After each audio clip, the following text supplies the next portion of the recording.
اللہ تعالیٰ نے حضرت ابراہیم علیہ السلام کے اہل و عیال میں خوب برکتیں اور رحمتیں نازل فرمائی تھی۔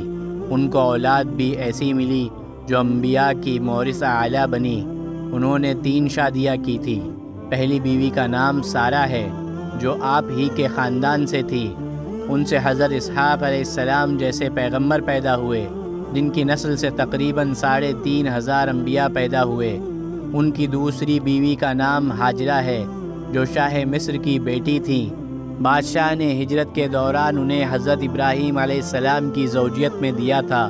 ان سے حضرت اسماعیل علیہ السلام کی پیدائش ہوئی جو جلیل القدر نبی ہونے کے ساتھ سید الانبیاء محمد مصطفیٰ صلی اللہ علیہ وسلم کے جد اعلیٰ بھی ہیں۔